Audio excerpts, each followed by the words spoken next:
Penderaan emosi kanak-kanak. Penderaan emosi yang kadang-kadang dipanggil penderaan psikologi adalah corak tingkah laku yang merosakkan harga diri kanak-kanak dan memberi kesan negatif kepada perkembangan emosi mereka. Penderaan emosi boleh berlaku bersama-sama dengan penderaan fisikal, penderaan seksual, atau pengabaian yang merupakan salah satu bentuk penderaan yang paling sukar untuk dikenali. Selalunya ia halus dan licik perlahan-lahan merosakkan harga diri kanak-kanak. Seperti bentuk penderaan lain, penderaan emosi kanak-kanak adalah mengenai kuasa dan kawalan. Pelaku memanipulasi dan mengawal kanak-kanak dengan menggunakan kata-kata dan tindakan yang menyakitkan dan merosakkan emosi. Bagi contoh-contoh penderaan emosi kanak-kanak, yaitu memarahi dan mengkritik setiap kali Anda bercakap dengan mereka, dan perbandingan yang berterusan dengan orang lain yang lebih baik atau lebih bijak. Seterusnya, selalu mengabaikan dan menghalang mereka daripada mendapatkan kasih sayang dan perhatian, menyisihkan mereka daripada mendapat layanan dengan memberi hadiah kepada anak-anak lain, merujuk kepada mereka dengan menggunakan panggilan seperti tidak berguna atau bodoh, dan membenarkan mereka untuk menyaksikan adegan yang menakutkan, contohnya pergaduhan antara orang dewasa. Bagi faktor atau punca penderaan emosi kanak-kanak, yaitu mengalami penyakit fisikal atau mental seperti gangguan tekanan selepas trauma atau kemurungan, berurusan dengan tekanan keuangan, pengangguran, atau kemiskinan, menjadi terasing secara sosial atau dipisahkan daripada keluarga besar, membesarkan kanak-kanak yang cacat, perkembangan atau fisikal, menggunakan alkohol atau dada, kurang kemahiran keibubapaan atau pemahaman tentang perkembangan kanak-kanak, mengalami krisis keluarga atau tekanan keluarga seperti menjadi mangsa penderaan rumah tangga atau konflik rumah tangga, seterusnya berhasrat untuk mengawal kanak-kanak dengan menggunakan perkataan atau tindakan, dan perasaan marah atau dendam terhadap anak atau tanggung jawab penjaga anak-anak, dan mengalami rasa cemburu terhadap anak-anak.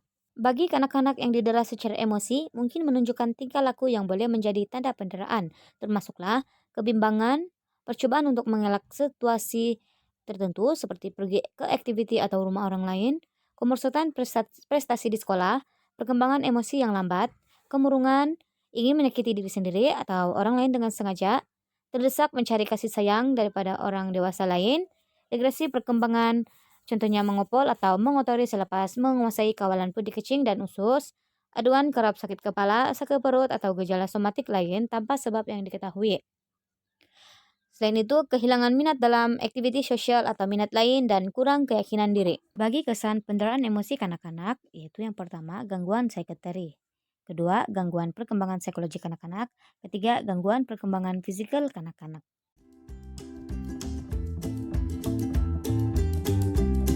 Keselamatan diri.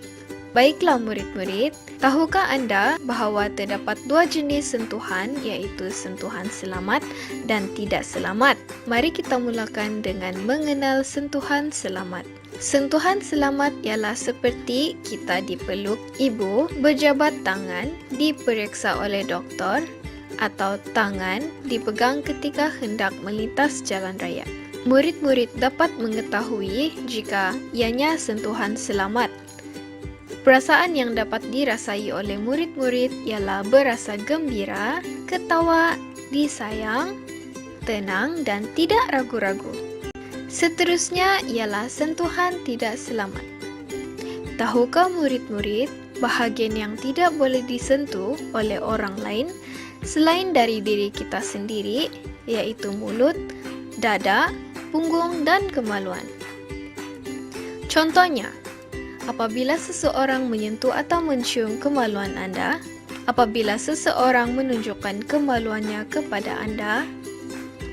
Ketiga, apabila seseorang menyuruh untuk menyentuh kemaluan mereka.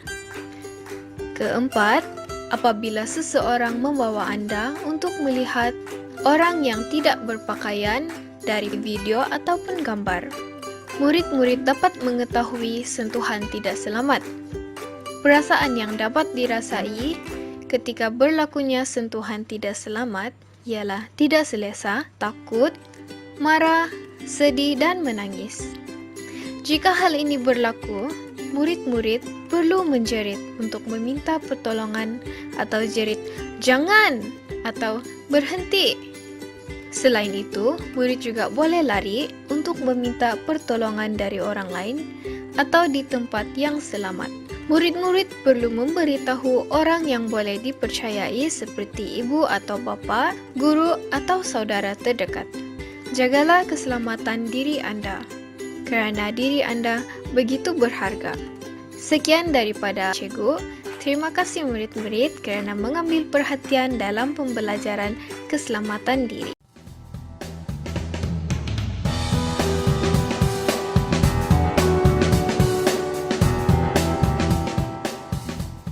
I love going to school. It's my favourite place in the world. My teacher is really kind to me and she looks after me. This morning she gave me a biscuit for my breakfast and a glass of juice. When the other kids say I smell, she tells them off and sticks up for me.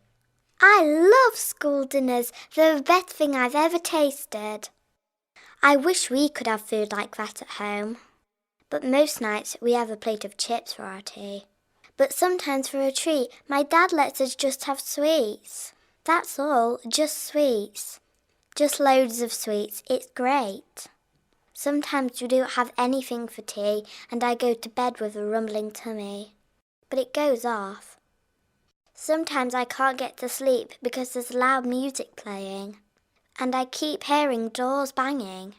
I think it's Dad's friends coming in and out. I sometimes hear them laughing and shouting. Troy plays on his PlayStation in my room and it's fun because he sometimes lets me play. Saturday nights are fun because we get a babysitter. Sometimes it's Chloe or even Jenny from down our street. They bring their boyfriends with them. They let us do anything we want. I played in the garden until my mum and dad came home once. My teeth hurt a lot and the other kids say I have smelly breath. My dad says if I don't stop complaining, he'll pull them all out for me. A lady came to our school to do a check. She said Mum needs to take me to the dentist, but I haven't been yet.